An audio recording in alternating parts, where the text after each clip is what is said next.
Hours where individuals of all ages were getting physically fit this morning in Chicago. No, not at a health club or on a treadmill, but instead on a rowing machine. And some were experiencing this type of exercise for the first time, while others were fine-tuning their sport to prepare them when the waters get warm once again. Finally, whenever that happens, and whatever the reason, it was a true test of strength and endurance. The first year we had 50 competitors, and it was just Ignatius High School. And today, like I said, it's up to, I think our count today is somewhere between 350 to 400, I'm not sure. It was packed Saturday at Horner Park on the north side for the 10th annual Chicago Indoor Rowing Championships.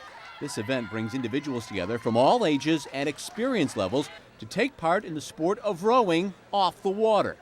Earlier this morning, we had people aged 25 to 90 who have never seen a boat in their life but just use these machines to get physically fit as part of their health regimen.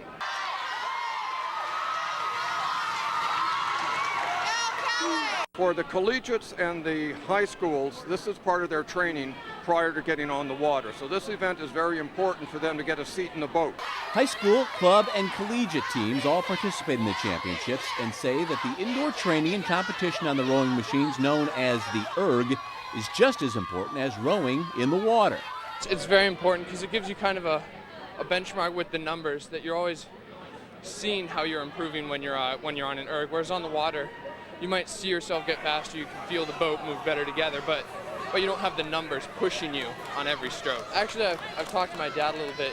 He rowed before the ergs, and he said it might detract in that sometimes the erg you sacrifice your form for the numbers, and that can hurt you a little bit. But I think as long as you have good coaching keeping your form up, that it still helps to have the erg. So definitely improved it. Most of the races are 2,000 meters. That's the standard that everybody trains on.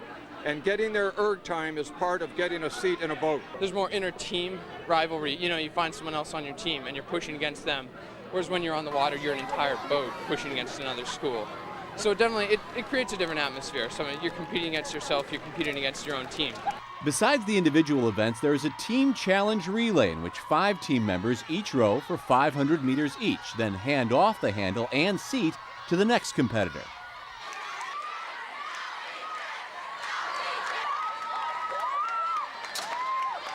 We kind of strategize with that.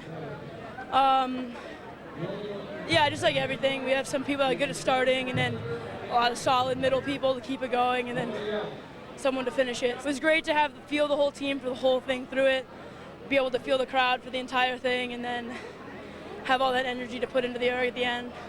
Number 1! And for the first time in its 10-year history, the championships included an adaptive 500-meter exhibition. This was brought about with the introduction of rowing in the 2008 Paralympic Games in Beijing. I think it's great. As an adaptive sport, I think this will include a lot more people that won't necessarily want to do track or field or something. This opens it up to a lot more disabled people to compete. I'm looking forward to participating in this more, and it gives me a good workout. It can help me get some pounds off, and also I get a chance to kick some butt. Well, this is our introduction to take some athletes that are already athletic in the adaptive sector and introducing them to this sport with the hopes that they will pick it up and get on the water this summer in a trial program. The way they've made it so adaptable, I mean, the seats are great. They adapt in all different ways, so all levels of ability can do this. It's not going to keep anybody out of the sport. To try that sometime and reserve my afternoon in the ER after that. Yeah, I'm telling you, it'll get you in shape quickly. After the break, a sneak preview of tomorrow's Daytona 500, the Super Bowl of NASCAR racing with highlights from today's nationwide series race. Definitely stay with us.